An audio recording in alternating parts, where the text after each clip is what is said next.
Hello, Las Vegas. Welcome to the stage, Jessie and Bebe Cave. Woo!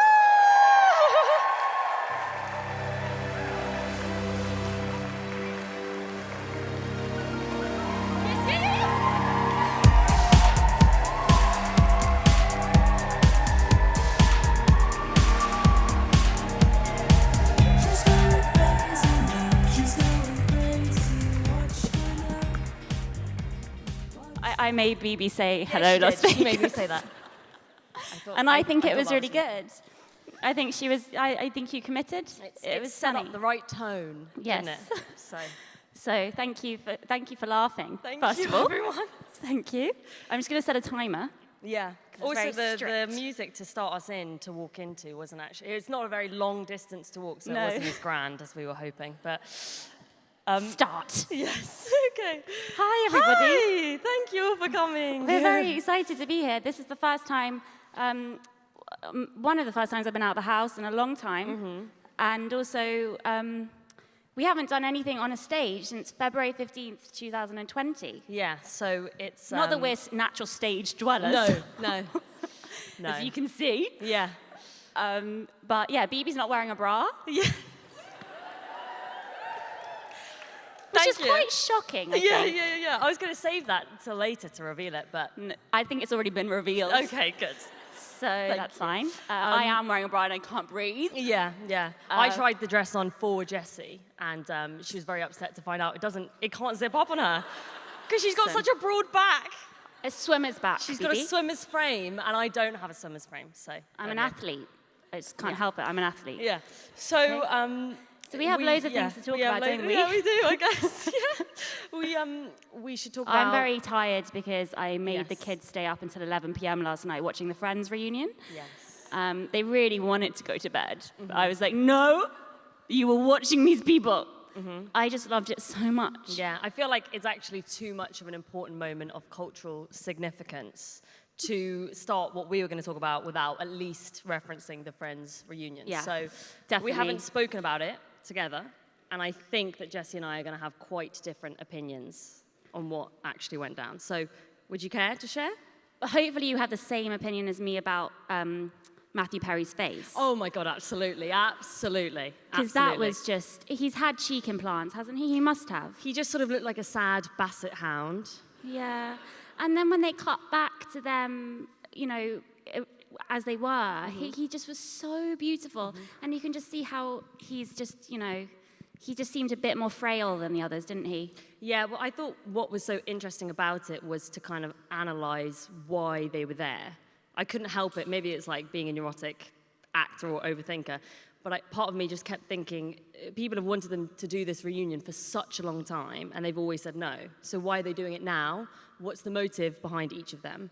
And I just felt like they all have had such completely different lives. And the fact that they made it so obvious that they haven't been in the same room together for 15 years, like, but you shouldn't be proud of that. Like, you guys grew up together, you had this amazing connection, and you've not all been in the same room together until now. So clearly, there is something dark that happened. No. Dark, and you could see it. And poor Matt LeBlanc, he seems like he's had his memory wiped. No! Because he just was waddling around. No. I thought Matt LeBlanc was the best. I thought he was the best too. Him and Lisa Kudrow seemed like the most normal. Lisa Kudrow just looked flawless. That's how to age elegantly. Yeah. Yeah. Whereas I thought that you could see the connection between Courtney Cox and Rachel. They had obviously best friends. Yeah.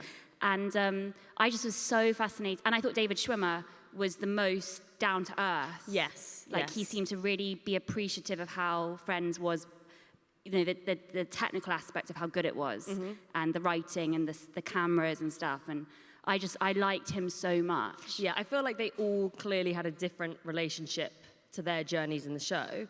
So I really like that David Schwimmer was sort of talking openly about how many cameramen there were that they used to do it, and talking about little details of the set. He clearly really appreciated the show and the structure and everything and what that meant to him. And what did you think about the fact that Rachel and Ross actually in real life liked each other?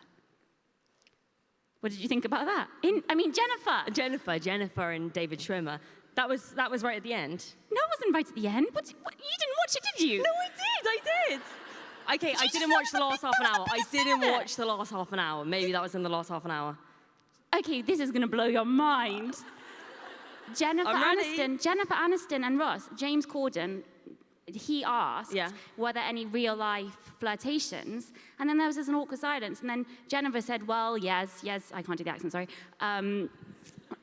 David can answer that. And David basically said, yes, me and Jennifer had a real-life thing. They didn't get together. They never had sex. The first time they kissed was the actual kiss, and then they flash back to the episode where they kissed for the first time when he comes into the coffee shop in the rain, and it's beautiful when you see them now talking about that. No, I don't think that reads to me as quite staged. No. This is my theory. I think that Jennifer Aniston had a relationship with Matt LeBlanc. I think that is, that there are paparazzi photos of them kissing.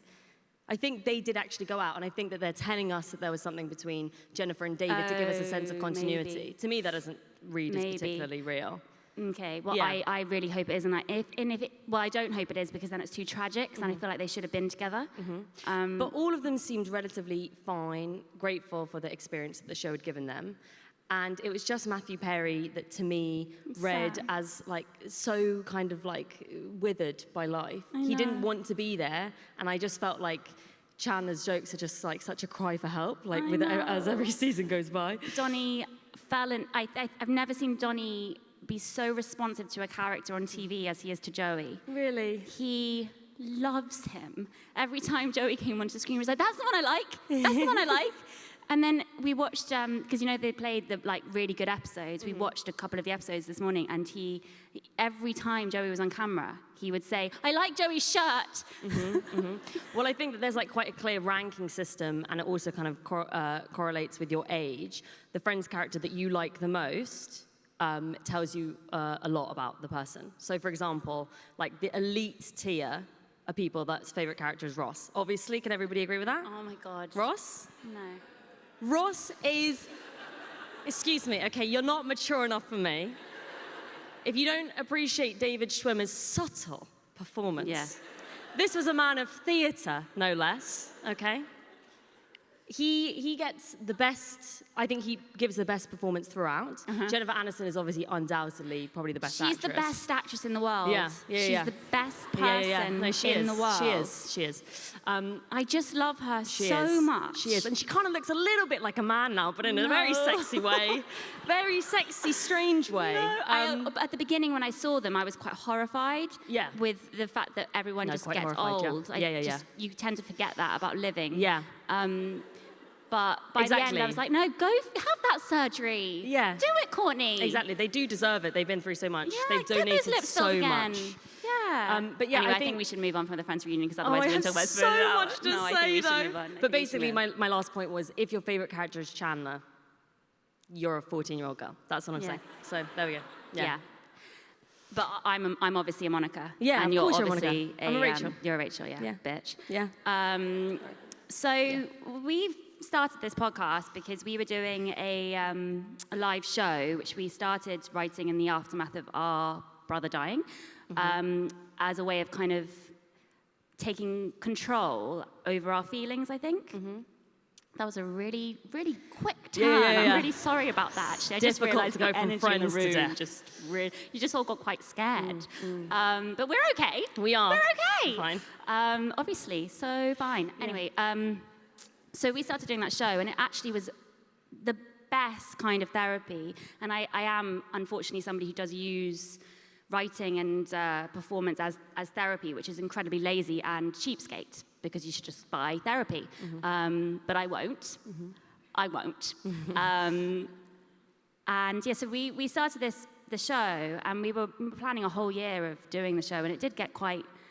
It was awful at some points, but then at some points it was actually quite good. I feel like it had, I think, a lot of the themes that make the podcast really enjoyable for us were the good parts of the show, and the stuff that we've left behind in the show were the things that didn't work. I feel like it's actually probably quite strange for us to stage our relationship, which is what the premise of the show was. It was like kind of conversations that we've had, but slightly adapted. And fights we've had. Yeah.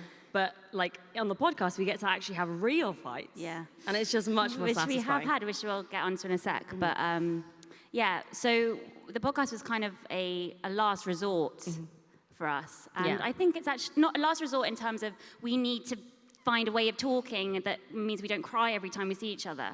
And you can't really cry in public. I mean, we can't cry now, and we can't really cry when there's a camera. We could. But when there's a camera in front of you or a microphone in front of you, you do feel a bit more together because you have to be. So within now the 24 episodes we've done, I think it's just amazing to think about hopefully the progress we've made psychologically. Yeah. Because I don't feel as prone to break down anymore, and I don't feel as worried about fighting with you. And also what's so great about death is that you do suddenly realize how important it is to appreciate the people that you've got here still. And I think that's why it's so nice that we've managed to do this together, because it does mean that we are constantly kind of, grateful to be together. Yeah, and also sort of actively observing our relationship. And I think that we thought in some ways we had like a very dysfunctional relationship because of how much we fought and all the kind of weird differences that we had. But doing the podcast and seeing people respond and say that it's like their sisterly relationships and stuff like that has kind of made us realize maybe we're much more normal than we think we are. Yeah, I think that's unfortunately. What's been so nice is hearing sisters kind of, not that our direct, target audience is sisters, but it has been really nice to get kind of people talk about how they fight with their sister and how they talk with their sister. But we did have quite a big realization once we did the first podcast, because we genuinely didn't think anyone would listen, and we also didn't think anyone would be here today, which is why we got dressed up, because we thought, if no one's going to be here, at least we should dress up to make a good it look Instagram. Like make people think that it was just packed. Yeah, packed. So in the same way with the podcast, we didn't really think about it in terms of that people might listen. And so unfortunately, we did start with quite a big bang. Yeah. With the rape bomb, which you shouldn't say, actually. I shouldn't Not say a good rape phrase. bombs. No, Not and a good phrase. I should do a trigger warning, and I didn't do a trigger warning. Also, what's good about the podcast is whenever Jessie says things like rape bomb, we can say, okay, we're going to edit that out. Yeah, no, we can't. But trigger warning, we didn't know that we had to give trigger warnings. Yes, yeah. And we failed to do so. I still don't know how I feel about trigger warnings. I think they're good for some things, but I think there are probably two schools of thought, because on the one hand, it's like very sensitive to people who might be easily affected by that, and topics that maybe will like ruin their day type of thing. But there's another school of thought, and I'm not saying that we agree with either one of these, that argues that like life is awful and filled with terrible things, and you can't protect everyone from everything. And if it's your personal experience, maybe you should feel free to talk about it. Yeah. I mean, we still really don't know, and it's very clear from how erratic or like just casual drop-ins of awful things are in the podcast. But I guess that's just what we're doing. We would have to give them every single 5 minutes. But it unfortunately did cause quite a big. I didn't realize, but it got picked up by our favorite tabloid, the Daily Mail, and suddenly it was horrible. It was really shocking, and we just had no idea. Yeah. We were just like, we're just going to put out a little podcast, and I didn't even talk about it in a. I just basically said I have a different attitude to sex and stuff to you because I was raped, and that's how I lost my virginity. Just very straightforward. And obviously it was picked up, and then they tried to find the tennis coach and all this stuff. And it was just, that should have put us off. Yeah, it really should have. We're unwell. It really should have. But it didn't. And as a result, I think that it made the first 5 or 6 episodes quite cautious, because we were like, oh, no, they could pick this up or they could pick this up. Not that, why would they? But they did, so it made us suddenly scared. Yeah. Also, we must have come across as slightly strange, because we were talking about rape and sort of sexual abuse with the same amount of traumatization as we were talking about soy and the impacts of soy yogurt. In soy the yogurt, same which I breath. stand by. We're not well. Yeah. We're not well again. But the people That's who did important to comment, I've got such nice messages from people like, I agree with you about soy. Soy, guys, soy. Look it up. The people who know about soy are the clever ones. Exactly, yeah. Don't They're eat the soy. Ross fans, okay? They're the Ross fans. No. So I think also because of our like slightly strange first episode, we then recorded maybe 2 or maybe 3 episodes that we then just couldn't put out because they were so erratic. We had giant fights. I tried to wear this top that was Jessie's, that was a lovely little yellow off-the-shoulder, nautical, let's say. A nautical-themed crop top. Yeah. And when I saw myself on camera, I was so horrified that I didn't look just amazing, or like how you looked in the top. I didn't look good in that top. I knew that you wouldn't look good in that top, too.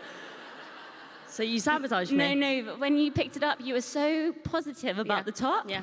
Yeah, I was just like, I can't I had hurt dreams her. once. I just can't hurt you like that. Yeah. So I kind of played along, and you did look awful. Thank you. And then Thank also you. because of your posture, which is terrible, I couldn't, I just knew it was going to be bad. So I actually, when you said yourself that you didn't look good in the top, I was so relieved. Yeah, the floodgates opened, okay? It's just so bad, isn't it? Because like quite often we're so teetering on a brink of like, okay, if I say this to her, I mean, you said this so perfectly the other day when we were having another fight, we both had the capacity to ruin each other's days.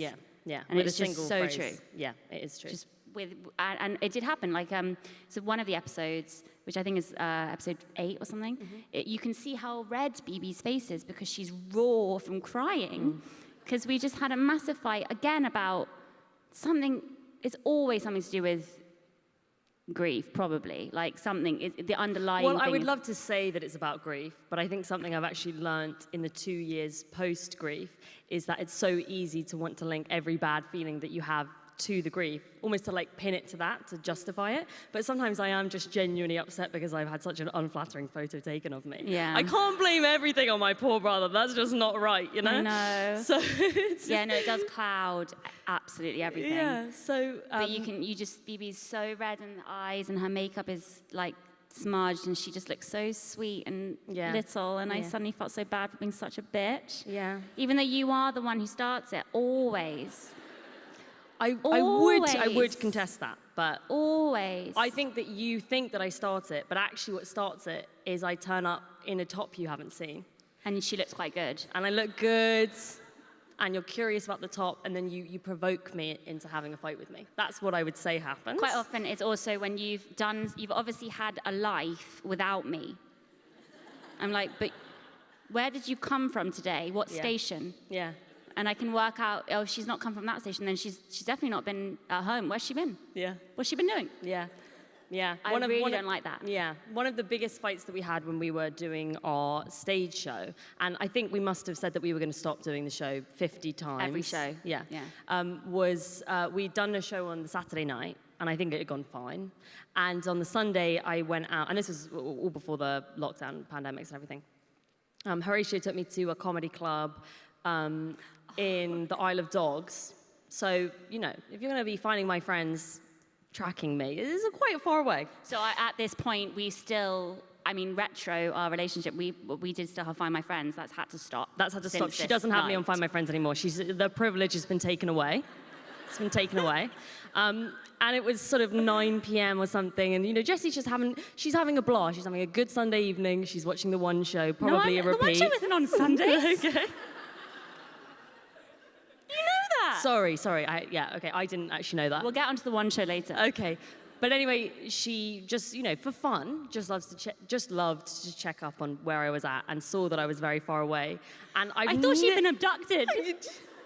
I told you I was out, and you said it's a Sunday.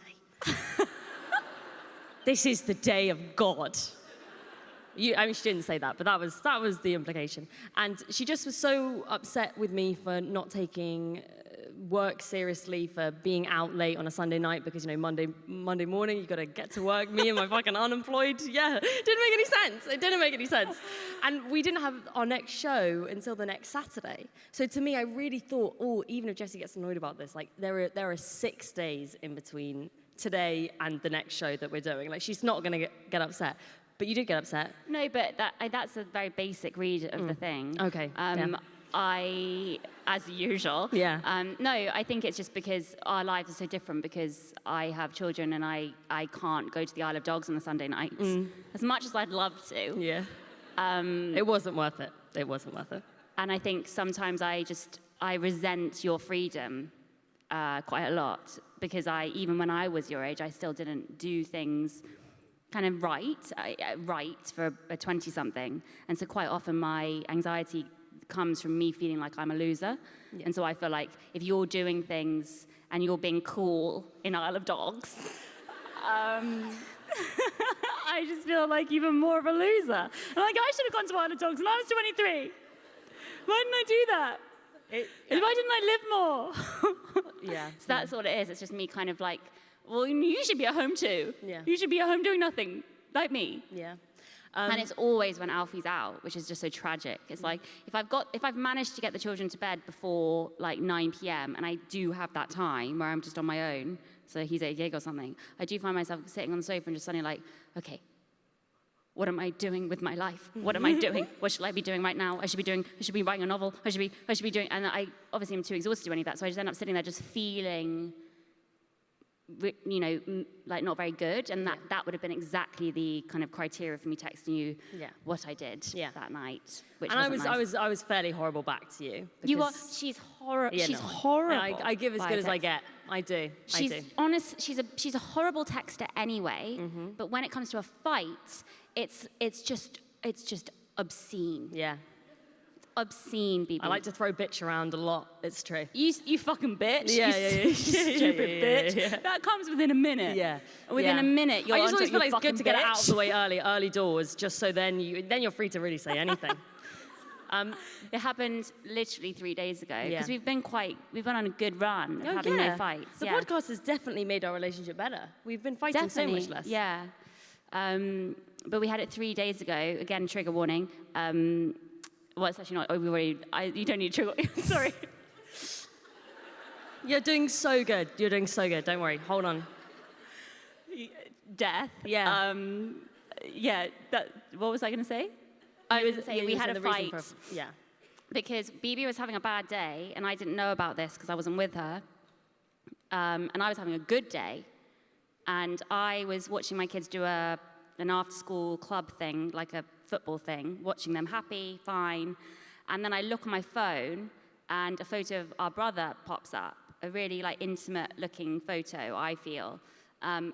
It just literally made my heart stop, because I don't look at photos of him yet. I'm not ready to do that. So seeing this photo, I was just immediately distraught in the middle of the park, while Margot's like, "Mommy, look at me," and I'm just like looking at the photo, and read her caption, which is really sweet and lovely. There was nothing wrong with the caption, and I was just checking. So she obviously was having a bad day, and I couldn't forgive you for that, like pulling me out of my good day. And so I thought, well, I'm gonna make her feel shit too. Yeah. Which wasn't actually my school. I needed to promote my show. Sunrise was just come out. I had been told I should promote it that day. So the only reason I was on Instagram was to do that post. Mm-hmm. So I then was like, saw the photo of Ben crying, had my draft ready to promote Sunrise, and then I was like, well, she's mentioned Ben, so I'm going to mention Ben too, which I rarely do. And so I thought, okay, well, I'm gonna make clear that I'm fine. I'm like, I've got my, not that I wanted to rub it in your face that you were feeling shit, but I also wanted to make clear to everybody, because I think quite often with something awful happening, I really fear that people are going to judge us forever for this. Mm-hmm. They're always going to think that we're tragic figures, and that's not accurate or true. So I quite often, when people mention Ben, I'm quite keen to say, yes, we're okay, because I desperately don't want to, Yeah. So I referenced him in the Instagram that I did, and that started an evening of just abusive text messages from both of us. He would have been proud, because he was a nasty fighter too. So you got your texting style from Ben. I really did. You really did. But horrible texting style. Yeah, I think, one kiss. Yeah. Who the fuck leaves one kiss? Yeah, it's true. Or it's worse, a power play. Worse, it is two a power kisses. play. Who leaves two little kisses? Yeah. It's just like, fuck you. Kiss. Okay. Horrible. Yeah. Okay. Anyway, so I'm sorry about that, baby. No, but I think it was an interesting sort of like quite mature fight for us to have, because instead of it being about something like unflattering photos or tops or like, you know, me being too flirty with the Uber driver, which is a fight that we've had a lot. When I'm like, what if I make their day better? Like, what is this? What fun. It's misleading, it leads them on. So, yeah, okay. Different schools of thought, okay? Anyway, but with this, I thought it was quite a mature fight to have because, I don't know, like, in the way that the podcast gives us the freedom to talk about things, and we're not, you know, we have to present it relatively well, because people are going to see it and whatever, and it actually helps us talk through difficult, complex issues in a way that's sort of slightly more palatable for us because it's going out as entertainment. This fight was quite mature because I was able to express to you why I had done that. And I can accept within myself, you know, it's maybe, you know, I didn't have Ben's permission to put that photo up there or anything like that. And my relationship with grief and everything like that is not going to be helped by posting a photo on social media or getting likes for it. Sit up straight. Okay, sorry. But I think what I realized was I felt so bad about lots of different things and that I thought, well, if putting a photo out there and sharing something of him does make me feel a little bit better, like, why wouldn't I? Like, it's not going to change what's happened, but the only thing I have control over is how I deal with my life and these feelings that come every now and then. So it was definitely an erratic decision, and I'm so bad at social media. I'm very erratic, so for me to have done that, I get why it would have thrown you. It did completely throw me because my attitude to social media is so controlled. Yeah. Very rarely do I not plan something or think about it because I've been burnt so many times by being erratic. Yeah. And that I've had to pay the price for that. So it really did make me suddenly feel quite like, okay, people can attack us now. Yeah. It just took our guard down for a second. I guess maybe my mindset was just sort of like, fuck it. Like, I know it was maybe more personal than what we normally do, but in a way it felt kind of like empowering almost because I guess maybe I'm just so bitter and twisted. I was seeing people having a nice time, and I was like, no, I want to remind them that I'm fucking suffering here, you know? Yeah. Well, that is, and that's completely fair enough. It's a really childish impulse, and I try to not follow it, but like doing it for once, it made me feel a little bit better. And totally, and I think it's really good that I'm starting to really realize how it's up to you. You know, we can do whatever anyone can do whatever they want on social media. It's become this hugely powerful resource. Yeah. Yeah, that's a word I see written down more often than read out, so it's difficult to know. Resource. In the same way with promoting the book, suddenly I've been doing a couple of interviews and stuff for like big, you know, papers and stuff, and terrifying because they put a microphone on and then suddenly you start talking, and then I suddenly start talking about Ben, or start talking about you know, anything in my career that's like been like bad or whatever, and I start just being myself, and you suddenly realize, oh, they're gonna write something that could be just, you know, Harry Potter actress writes chick lit, distraught by her brother's death, you know, and she's allergic. She was wearing a shit outfit as well. Like, it could be, you don't know. She's allergic to kiwi fruit. Yeah. Yeah. So I did she has 3 bastard children. This is fun. Let's think of more. And so I was doing one the other day, and she can't do her own eyeliner. I have to do it for her. Sorry, they wouldn't say that. That's too personal. She can't do her own eyeliner. Yeah. Broad back.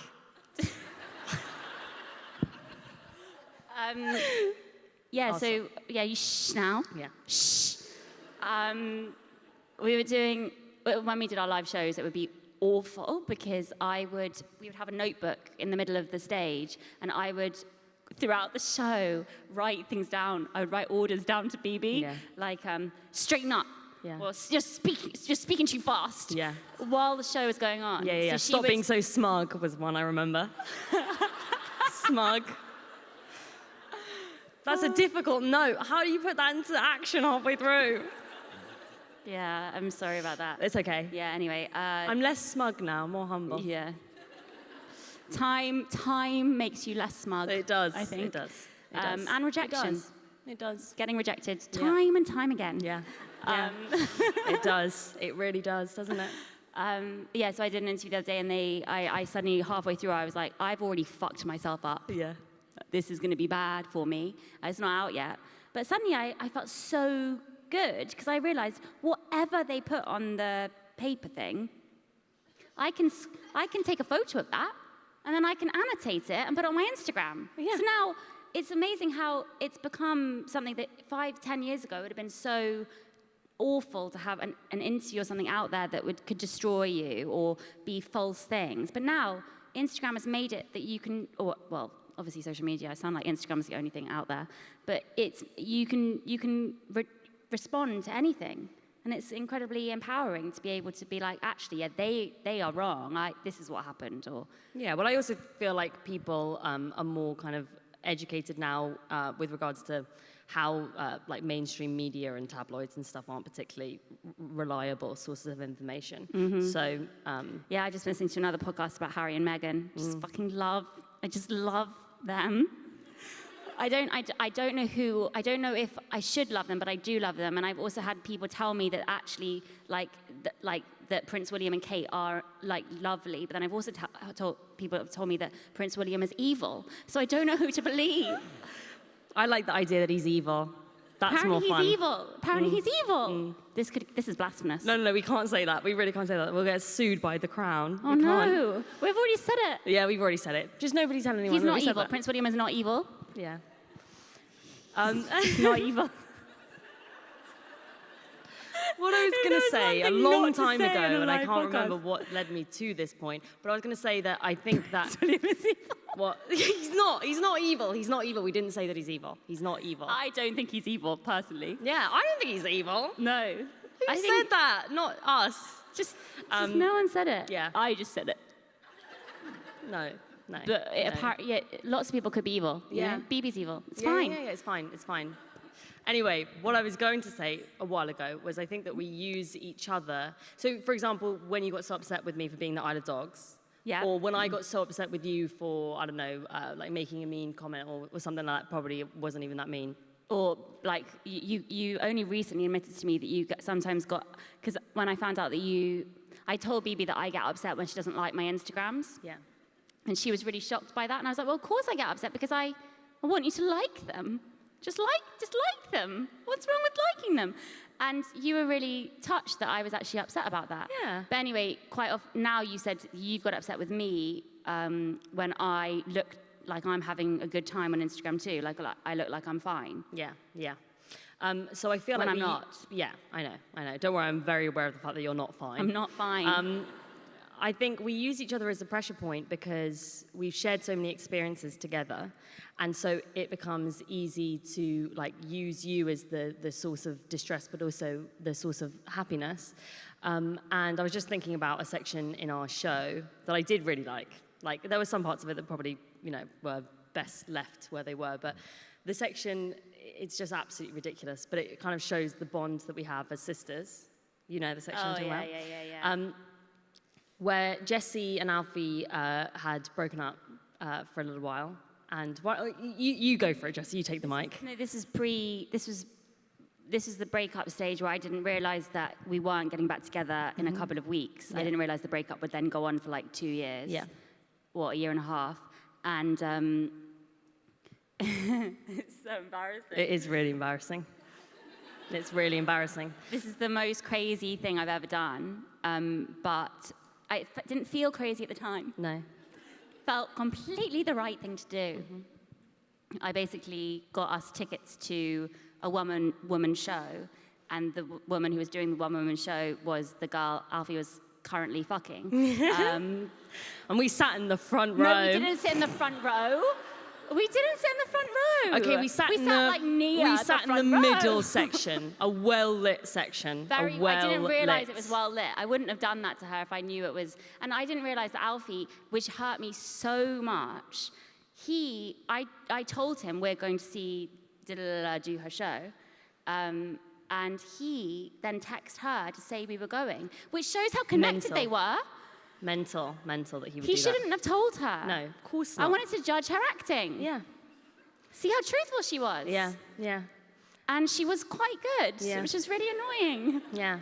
And anyway, we just have this section in the show where we talk about why Jessie's dragged me there, but also I'm excited to be there too. Yeah, but you were excited to be there, and also we were genuinely there. It looks like we're there because we're Being bitter and horrible. being bitter and kind of I'm being a rejectee. But actually we were there almost as, by the end of her show, we're quite impressed with her putting herself out there and just doing something and being brave and being creative and being, confident. Yeah. And which is something that we really pretend at being. So by the end of her show, actually, I decided actually she's quite a good actress and actually she's done really well. Yeah. So good for her. Yeah. Good for her. And she had like secret boobs. Oh, yeah. You know? Because like she didn't look like she had big boobs, and then she took off her thing at one point. You're like, oh my god. Yeah. Which I maintain. Good for you. No, it was just a good bra. It was just a good bra. I think it was the boobs over the bra, but that's just my opinion. No, that's just so unfair of you to say. I'm sorry.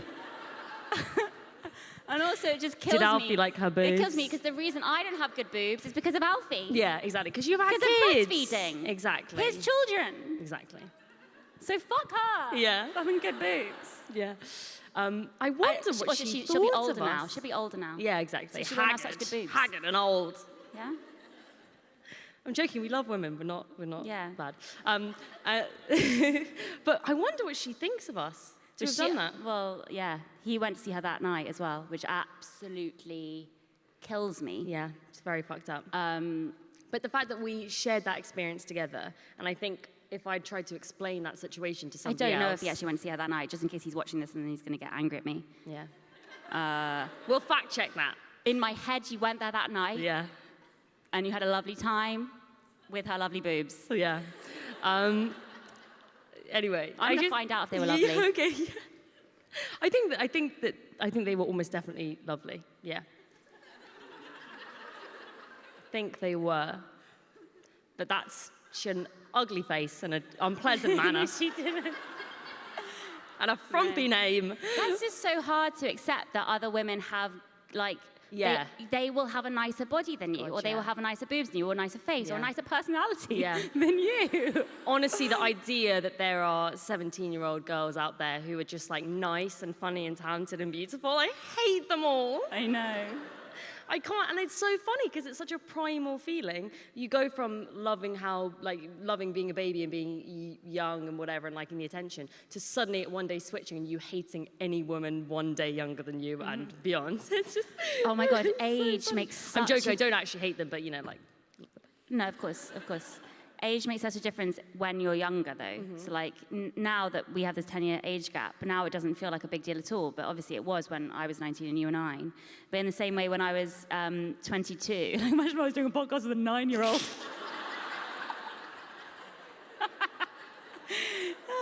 Bebe, you should stop watching Teletubbies. You're 9. We did actually look like a strange pair when we would sit in Coffee Republic together, just hanging out. Reading Heat magazine. Yeah. Jessie used to dress me up in baby clothes and walk me around and pretend I was her daughter. Yeah. I also now realise we would also go to Starbucks quite frequently, and Starbucks used to do these huge cookies. Oh my God, those were the best ones. 500 calories each. And I would be giving that to a 4-year-old. No. You don't actually remember. What you would do is you were crazy, so you wouldn't have any nice food yourself. You would buy me I'd have a skinny blueberry muffin. Yeah, you'd have a skinny blueberry muffin. Sorry, excuse me, yeah. I used to be so great, I used to take the blueberries off and put them in a Frappuccino. Okay. And that'd be my Disrupting what I'm trying to say, okay? You would get something small for yourself, and then me, a small child, you would order all of the cakes and stuff for me that I wanted, and force me to have like a chocolate milkshake or whatever. And if they didn't put this special thing on top that they would sometimes do, like if it was a good barista, they would put like little Maltesers on top. If they didn't do that for me, you would force me to go and tell them off and tell them to put it back on. And you'd get so upset because they had the rounded domes if they didn't fill it up to the top. Because it doesn't make sense. If you got a rounded dome, why not fill it up to the top? Exactly. You know? But yeah, that was. We had a strange relationship back then. It sounds like Strange. I was your feeder. Yeah, yeah. But it was good. We had good chats. No, I was living vicariously. I was about to say something about, what was I about to say? You were saying something about like age difference and when you're young, you appreciate being younger. Yeah, so thank God that you're not 9 and I'm not 19 and we're doing this. But I had, when I was your age, no, younger, like 21 or something, I was doing a play that harrowing play, you know, which we talked about in the last podcast where we shamed him. Without saying his name, so actually it was quite cowardish of us. But I still want to be cast, so I think you can guess. You can guess. Perfect. What? We'd be perfect for the National. The National? Yeah. No, I would not. I was joking. I just would not. You would be. I would be so bad now if I did a play. Anyway, the girl who was in the play with me was born like 6 months older than me, and she wouldn't tell me her age. We were only 21, and she was already worried about her age as an actress. And I remember one day she left her bag in the dressing room, and she, for some reason, was one of these people that carried around her passport as ID. So strange. I don't trust those people. It's very suspicious. I know. Where are you going? Where are you running away from? It does make me feel like that It's really weird. It's like also the risk. You could lose it. Exactly, Do you know what I mean? the risk. Crazy. I hate people that carry around their passport. I know. You said hate quite a lot in this podcast. You've got to be careful. That's your hate limit. But anyway, so one day when she had gone to the toilet for like 1 minute, I just quickly went up and I looked at her passport. Oh my God, and when I found out she was only 6 months older, I was like, I just felt so sorry for her. I was like, why are you lying about your age? You're 21. Yeah, that is And I crazy. took a photo of it too. So I was like, if she ever lies about her fucking age, I'm gonna report her. Yeah. I feel like you had a terrible experience doing that job. A terrible. Do you remember the man's one? Oh, shit. No, it's too disgusting. No, say it. It's really funny. You're beautiful. They won't mind. They won't mind. It's not about me being beautiful, Bebe. No, I'm just saying it's a disgusting story, but you're beautiful and you're wonderful and graceful, so they won't mind. Right? Okay, fine. No, this is terrible, but at the time I didn't have very many periods. I still don't have very many periods, but polycystic ovaries. I basically didn't get an STD, but it was very similar in terms of it was, I couldn't walk. I don't think that's a normal symptom that most people have. No, I ended up finding out it was a tropical virus of the vagina. Only 4 people had ever had it in the UK. Oh, God. It was... What? That is insane. It wasn't, but they thought it was just awful herpes, like the worst herpes they'd ever seen. They really were confused. It was like a medical mystery. After having sex once with a boy that I had been in love with for years, and he turned out to have, it just was such a tragic story, but... He then ended up going back to his girlfriend. I said, I'm going to get back together with her. I didn't know I now had a tropical virus, which could not have been from him. And so I kind of was like, okay, I'll let you go. Then basically spent the week not being able to walk because my vagina had to regrow. It was so awful. But I do feel like I got a new vagina. But anyway, so actually it was all good. Yeah. But...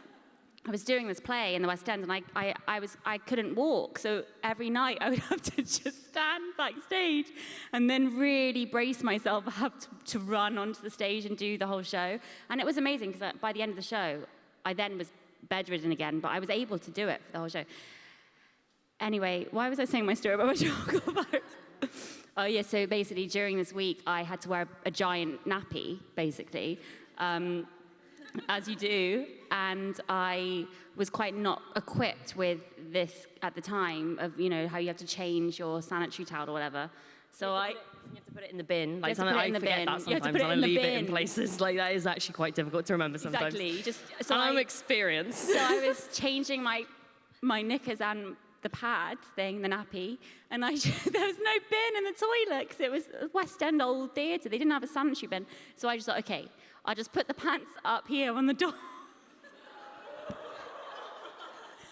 Behind the door hook. So and they weren't flattering pants. They were like granny, like huge pants. With a giant sanitary towel in there, like giant. So I hung them on the door and forgot about them. And then I went into the dressing room, carried on taking photos of this girl's passport, And then, like, half an hour later, we shared our dressing room with the actors, the men, who were very good-looking men. Very established, nice men. And one of them knocked on the door, poked his head around, and looked white. And was like, girls. There's something in the dress, there's something in the toilets. I don't know what to do about it. And I was like, it's fine.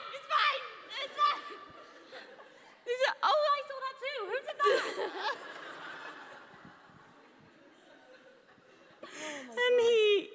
And he knew it was me, and I could never look at him again. And we had like 4 months left of this run. And awful experience. Yeah. Awful. I did get better, and it's fine. And my vagina's amazing now, so it's fine. Yeah.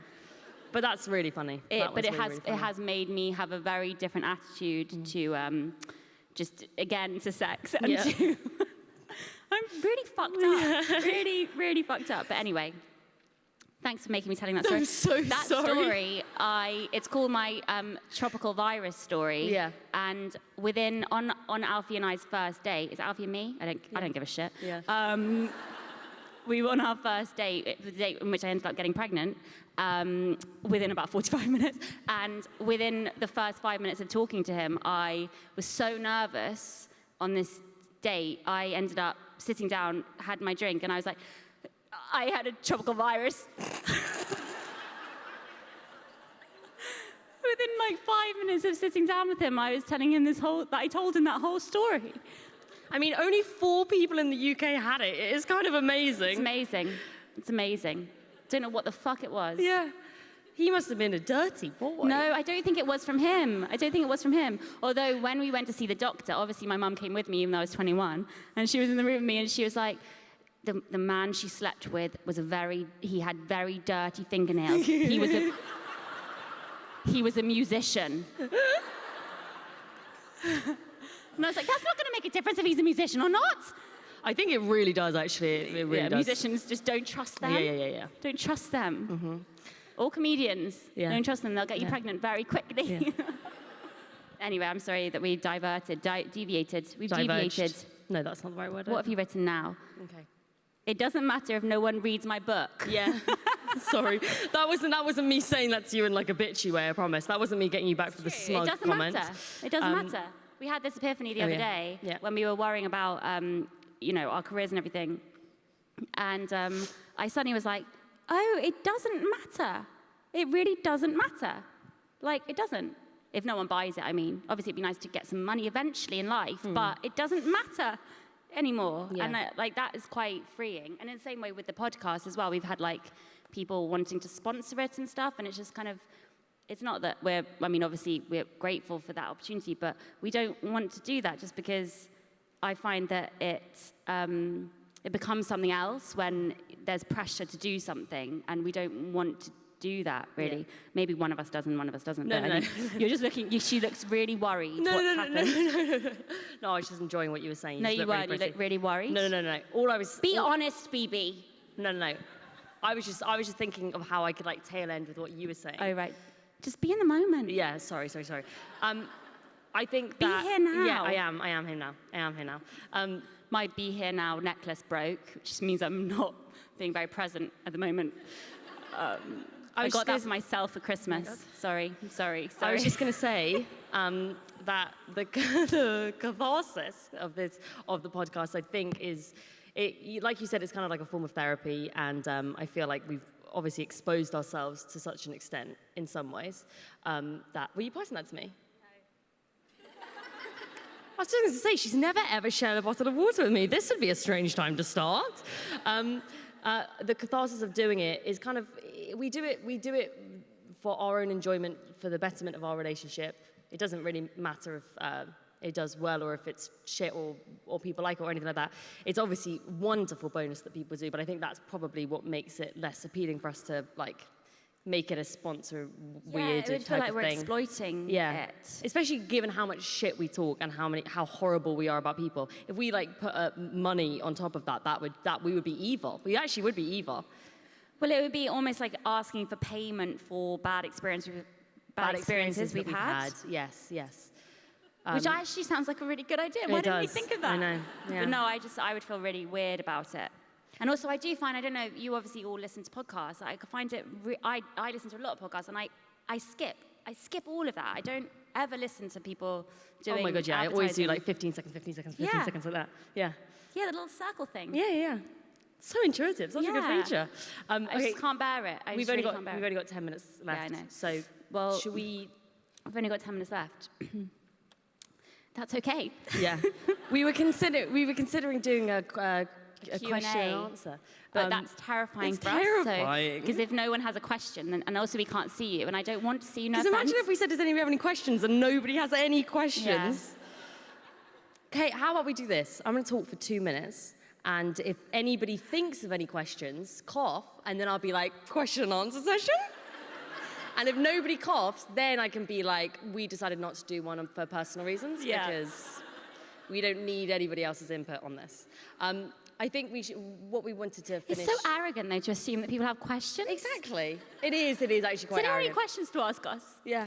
Like, as if we have any knowledge whatsoever. I think we've demonstrated that very much so, that we don't have any useful knowledge. I think on the first couple of episodes, a couple of people commented saying maybe we could talk about topical events, so they suggested some topics. And we just went so far in the other direction, nobody even bothers to ask now. We weeded those people out because they know that they're not going to get what they fucking need, you know? I really did. I could have spent an hour talking about Jennifer Friends reunion. Aniston. Oh my God, me too. I also could have spent 2 hours talking about Jennifer Affleck, as she should be known. Yeah.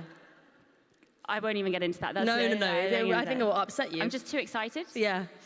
But what we should end it on is about the kind of unconventional relationships that we think... Or that one. Which one? Giving up. No. Oh, we mentioned it already, the idea that we were going to give up the podcast loads of times. But just in general, in most creative things, it's quite easy just to once a week say, I'm giving up everything. Yeah. And my attitude when I have a fight or a deadline is to say, that's it, I'm done, I'm never doing anything again. I'm going to move to a tiny suburb in England, and I'll survive on no electricity. I don't need any of this stuff. Mm-hmm. That is your default response, actually. Anytime that we have any minor disagreement about something, you always say, well, we can just cancel everything and quit doing everything and stuff like that. And at first, my response to that was to retaliate and be like, okay, fuck it, bitch. I don't give a shit. I don't need you.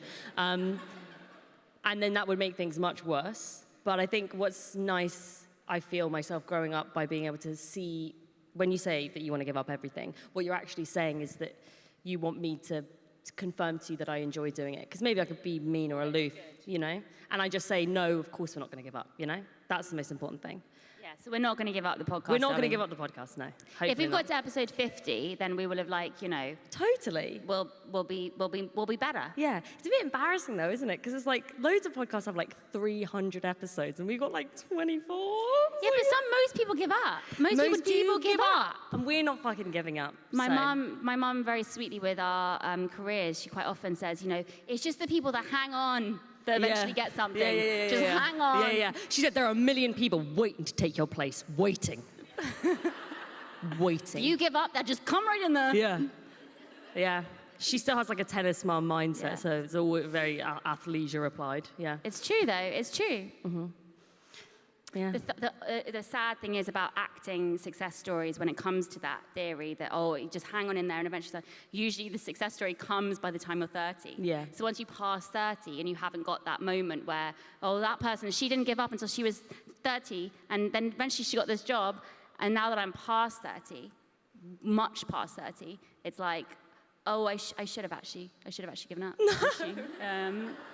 But that's fine. I'm doing okay. No, it probably just shows that you have such a different perspective on what success actually is. When you're in your 20s, it's probably very easy to think the only definition of success is I don't know, maybe it could be fame for some people or having lots of money. But maybe the fact that 30 is the number that people use in those examples is because by the time you get past 30, you realize success in life isn't measured by those things. It's measured by the love in your life and the family that you have and all of the Think things how that you care wise about. you're going to be when you're 30. Can you imagine? You're going to be so wise. It's going to be dangerous. That's why. But I'm so emotionally volatile that it could be awful. Yeah, you have to calm that down. Yeah.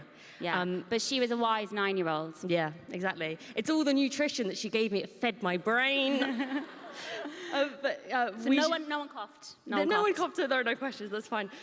But also, you should say about the fact that we've Alfie is, what Alfie's Oh going to yes, Lisbon. I sent Alfie away to Lisbon. I just He's thought been that was really having funny. a great time in Lisbon on his own. Yeah. Reading and befriending Romanian comedians. Because we've moved recently, which is a very stressful thing. And I've realized that it's easier without him. It's just a bit better as well. Obviously, I love him and I want to be with him, but it's just quite nice to get to the stage in a relationship where I'm like, you're only here out of politeness now. I can do it better without you. Yeah. So just leave the country. It was just the most empowering thing I've ever seen Jessie do, because obviously so many funny moments of her life are defined by being neurotic or wanting a man's validation or something like that. Not that that's your whole existence, but maybe funny, funny moments of your life have been that. So then to see you're at this interesting kind of precipice point in your life and you're moving and stuff, and you just sent him away. I just thought it was the fucking coolest thing. It's great. Yeah. So I paid for it too. I paid. It's like, here's £1,500. Don't come back. Because they're not particularly helpful, I would say, men or boyfriends in moving situations. No. They'll hold a wrench or a hammer at one point and be like, ugh, and then they just sort of pace around the room for a little bit. You might as well just get down to it yourself. That's the only way you're going to get anything The only done. thing I made him do before we moved was pack up his computers and tell me which books he wanted me to throw away. He wanted to throw away 4 books, and he has so many books. And so when I saw this pile of 4, which were only duplicates, they weren't even they were just duplicates of a huge philosophy books. I'm throwing away a lot of those books. He's going to get back and there's going to be no books. But he probably won't notice. He won't notice. Yeah. Sorry, he will if he watches this. Okay, that's obviously, true. I'll tell him We'll to cut not that watch the first out. 5 We minutes, will yeah. cut that out. Cut, yeah. Yeah. No, we can't cut that, but it's fine. Yeah. I didn't throw away any. I was just joking. But yeah, I think that's an hour. I think we've dipped in the last 5 minutes. Yeah. It's just quite a lot of work to sit It's here. actually very scary. It's just, I can't also move my back. Yeah. And And I wanted the water the whole time, but I've been afraid of spilling the water all over my face. Oh, sweet. Because when we used to do the live shows together, for some reason, we first performed it at this tiny little cave room in Edinburgh, and it was the perfect environment for bacteria to grow because it was dark and damp and moist. And for some reason, I'd never performed comedy live before like that, or at least I hadn't since I was 14 doing something of Jessie's. I broke into the most vicious sweat, and I would for every single performance that we ever did. So I think I was just so worried that something like that was going to happen today that I've just tried to not move my body too much. And I haven't actually sweated. So that would be another thing I would write down and be like, wipe your lip. Yeah. So yeah, well done for not sweating. Thank you. Yeah. How are we going to leave now, everybody? Yeah, I have no idea. Oh my God, I have no idea. It's really scaring me, actually. Yeah, it reminds me, once I did this play in Edinburgh. No one gives a shit about your play, Phoebe. It did relate, I promise it related. Go on then. Okay. I did this play once in Edinburgh because I'm an actress, and this is when I was 16, so I was really in the peak of when I used to work a lot, Yeah. Anyway, it was this play that was in the round, and it was a plane crash, and we were all the 4 survivors of the plane crash, and so they filled this round theatre with sand, and there was It's actually a really good play. Yeah, nobody came to see it. No one.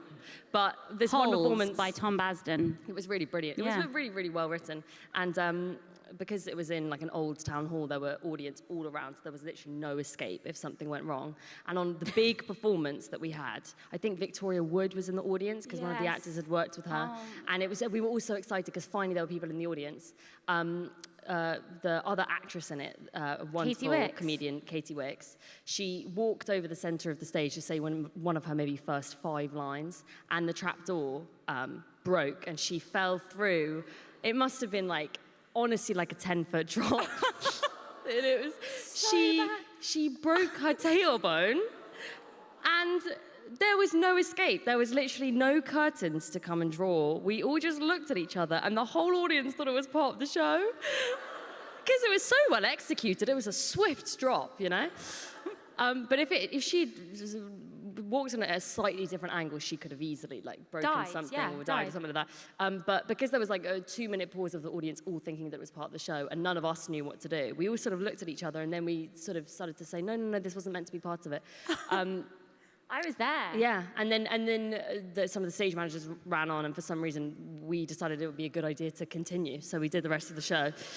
And Katie was in such shock, she didn't know that she'd broken her tailbone, so it was an awful experience. But with that was the same feeling of there's no curtain to hide behind with this. So at least we haven't broken our tailbones, we'll probably be fine. We can just leave. We can just leave. That was a really good end. Thank you. Yeah. Thank you so much for watching now live and coming out of your homes. Yes. It's been so nice. Hopefully you have a home. Yeah. And you can go back there. Yeah. Or you can go out. Yeah. But why would you want to do that? But if you do want, that would be nice. Yeah. And our mum who made these backdrops. Yeah. She's not here. She's not here. No. Because she's got Jessie's kids, but she's got them. She's here in spirit. Yeah. These are actually all the. No, it doesn't matter. No, it doesn't matter. We're going to go now. Yeah. We're just going to leave the stage. Yeah, we're just going to leave. Everyone know that we're going to leave. And then everyone clap and tell them how to close your eyes. Bebe. Everyone closes their eyes when we leave, so you don't have to see us leave. And then it'll be really cool. Then it'll be so cool, actually. We should have planned the exit, actually. Maybe we should hug? Yeah, I reckon we're just going to go back. Yeah. Hide. Yeah, yeah. Thank you very much. Yeah. Okay. Yeah. Bye! Should we just say thank you? Yeah. What? Okay, yes, yeah. And thank you for support. Oh, no. Thank you so much. If any of you are Patreons of us, that's really sweet of you, and we're really sorry that we're quite good patrons. Yeah, okay. Okay, we're fine, yes. But that's actually the only way that we do get support for the podcast. That's actually, and Bebe's done a really sweet 20-minute documentary, which we're posting tomorrow on Patreon, about Jessie doing Sunrise. Yeah. I just remembered the Las Vegas thing I said at the beginning, and now I feel awful. That was worth it alone for me. I've got the footage, and I will be sharing that. Yes. And thank you to Horatio, our producer. You're the coolest.